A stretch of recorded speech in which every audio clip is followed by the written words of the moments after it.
can say is, wow.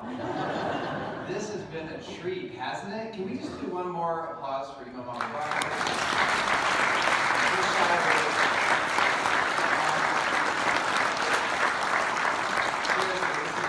This has been a beautiful thing, and I'm so glad that you have joined us, and all of you here have joined us tonight for this celebration of sacred spaces.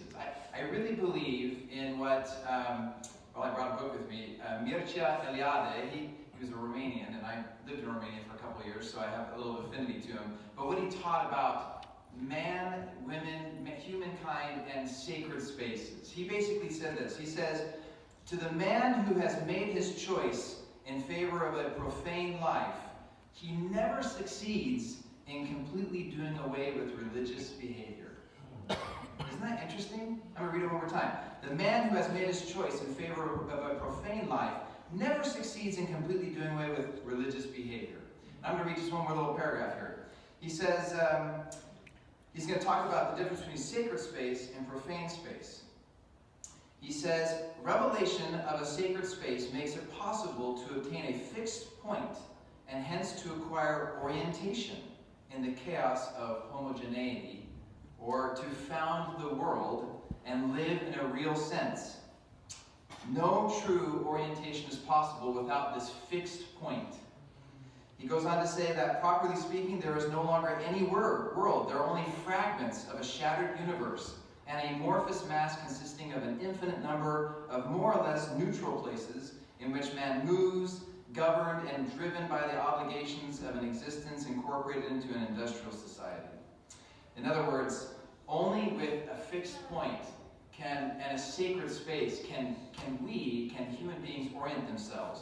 And he went on to talk about that. You look at anybody, you talk to anybody, and you'll find that there are certain moments in their lives where this fixed space has taken place.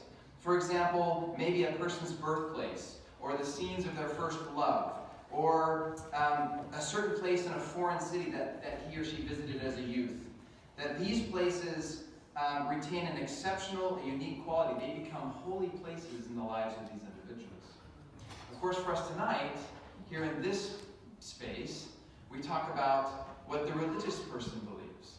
And the religious person believes that what makes a place sacred is the fact that God is there. That's why I love this idea of the tabernacle. I love the idea that God told the children of Israel, make me a sanctuary that I may dwell among you. And you remember what he did to start out. In fact, I'm going to pull it up real quickly in Exodus 25 if you want to follow along.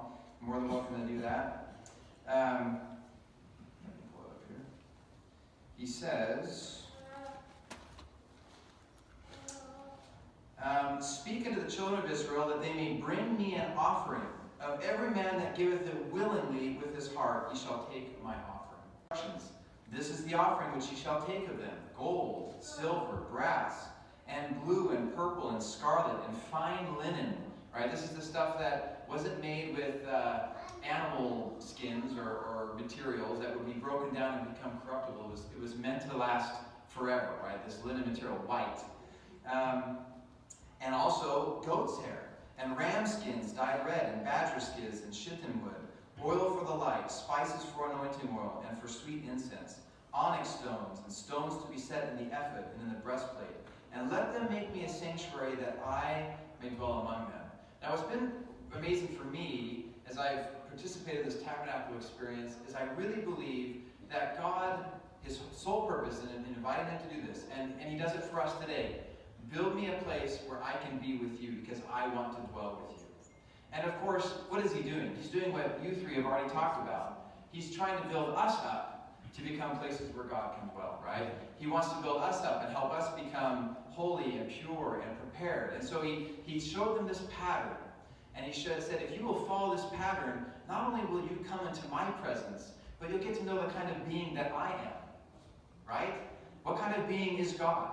Well, we know there are lots of titles that are described in the scriptures, Old Testament, New Testament, in the Quran, and in other sacred books that talk about who God is, who he represents. We know that God is love. We know that God is life. We know that he's the light of the world, that he's the bread of the world, the bread of life. We know that these truths are real, that he's compassionate, that he's merciful. And this tabernacle experience was meant to show them that. Take the altar of sacrifice. So of course, as has been mentioned, you could not go in unless you had an offering. In fact, something that we haven't really talked about too much is that the camp of Israel was camped around the tabernacle. You know, the 3 different tribes on each side. And that was, in a way, kind of a barrier, if you will. You know, you were part of this family, this house of Israel.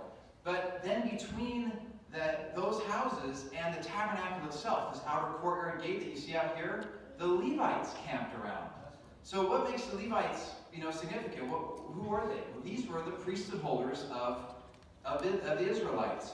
They were the ones who, according to some Jewish texts, I think Jacob, who was Israel, counted backwards from his youngest and ended up at Levi, who was number 10, counting backwards, which then Levi became sort of the tithe of the people. In fact, something else I read talked about how Levi himself had a dream that he and his posterity were to have this priesthood, that they would be washed, anointed, and clothed, and then set apart to officiate in that priesthood. So before you could even get into the tabernacle, you had to go literally kind of through the priesthood, right, to get into that eastern gate. And then at each of these gates, there were Levitical porters who made sure that you were ritually prepared. And if you did not come with a sacrifice, you weren't going to be going into the tabernacle. You had to bring that sacrifice with you. Now, of course, these are all external symbols, but they really represent us internally, right? That, you know, and what kind of sacrifice are we asked to offer up? Really, it's a broken heart and a contrite spirit. But we're not the only ones who sacrifice. That's the thing that I love about this experience. God himself was showing that he's willing to sacrifice to be with us. Just as he asked us to sacrifice to be with him, he himself is willing to sacrifice. And we believe, of course, that sacrifice came in the form of Jesus Christ. That God sent his Son into the world, not to condemn the world, right? That the world through him might be saved. Because he loved the world so much that he sent his only begotten Son. And that is the sacrifice. So there's one example. Another one could be inside the tabernacle itself, right? The most holy place. And Imam Abu Bakr talked about this, the Ark of the Covenant, and the objects that were in the Ark. And some of those objects that we know from the Old Testament include a pot of manna, which was this substance, right? This bread, if you will, that God literally gave them from heaven while they were journeying in the wilderness for the 40 years. And they would go out every day, and they were to gather up enough what they needed for that day. If they gathered too much, you remember what happened, right? It bred worms, it stank, you know. And if they went out on the Sabbath, which was supposed to be their holy day, where it was a day of rest, they would find no manna there. So the only day that they could go out and get more than their 1 day's worth of bread was that day before the Sabbath, right, where they would gather together. So what is the symbol? What is the representation? Well, among many, it's the idea that, of course, God is the one that sustains us. He sustains us from day to day. And that what God expects of us as his children is just day by day. I think too often, if we're not careful, we look far into the future and look at who we want to be and who we're hoping to be, and we forget that God, he wants us to ask him and pray for our daily bread. You know, not tomorrow's bread, not next Tuesday's bread, but today's bread. And God is saying to us essentially, give me what you have today. What can you offer me today? That's what I want from you. You give me what you can today, and I will take that and I will multiply it. I will magnify it, because that's the kind of person and being that God is. Where's my timer? You have my timer, Jeff? Okay, just making sure. I wasn't sure where the thing was. Let me share just one last kind of quick thought, and that is that in the Church of Jesus Christ of Latter-day Saints, this idea of a tabernacle, and you mentioned, Chris, about the tabernacle in Salt Lake City, and there is a tabernacle, a building called a tabernacle, but that tabernacle didn't function the same way as this tabernacle did in Moses. There was no, as far as I know, no real ordinances there performed, per se, as there were, let's say, in the tabernacle out here. Tabernacle is an interesting word. It comes from 2 Hebrew words. One of them is mishkan. We were just talking about that earlier. Where did Shelley go? Mishkan, right? And which means dwelling or habitation. And then there's another word, ohel, I think, which means covering or something like that. So it was essentially a place where God would dwell, a covering, and a close place where God can come and dwell with his people. That's what the word tabernacle is. And I was talking to Howard Lenzner, who's also from B'nai Torah, And he was telling me after we got to, so on Friday we went through and he got to that spot, and he was standing there looking at this Ark of the Covenant, and he says, the one thing we have in our community still is a book called Mishkan. And it contains really, in that book, everything that tabernacle represents, and we literally carry it with us as we go throughout our lives. And I thought, that's a beautiful thing. That's a beautiful thought. I want to know more about it. So Howard and I will have to talk a little more about that. But this idea that the tabernacle in Salt Lake wasn't, it was more of an assembly place, a place where people could assemble together. But in the Church of Jesus Christ of Latter-day Saints, we have temples that in many ways are patterned after this tabernacle. The first time that this idea of temples came up, at least that Joseph Smith was aware of it, comes from a revelation that we have in our Doctrine and Covenants, section 188. And I'm just going to read that to you, which kind of helps describe, I think, the way the tabernacle functioned in the Old Testament times, the way that the temple functioned in the times of Jesus, because you know that he loved that space. That's where he went. He taught. He healed. He did cast out the money changers, absolutely, because he said, this was my Father's house, and it needed to be a holy place where his work could be done. And so let me read to you what the Lord told Joseph Smith here. He said,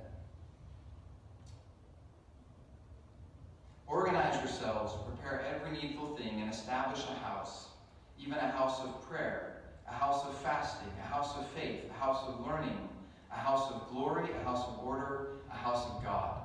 And this idea of house, I so much appreciate the fact that you shared the idea that a house can represent lots of things, a temple, but it also can represent us, And the question is, how are we, in our desire to follow God and worship him, do we have a house of prayer, right? A house of fasting, a house of faith, a house of learning, a house of glory, a house of order, a house of God.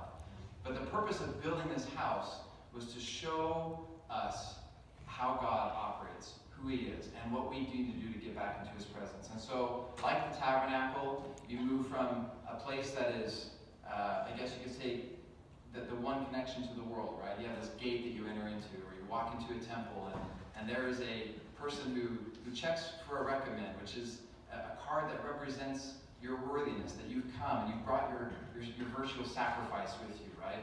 And then you go into that, and when you're in that sacred space, you're moving from the world into a holy place, and eventually into a most holy place through covenants and ordinances that are made. That's really the purpose of temples in the Church of Jesus Christ of Latter-day Saints. And I think the whole purpose behind that is to testify and help us to know that God is, that he loves us, that he wants us to come and be part of him, to be a part of his presence, to have his presence with us. And not only does he teach us how to come into his presence, but he teaches us how he comes into our presence as well. And I just leave that with you.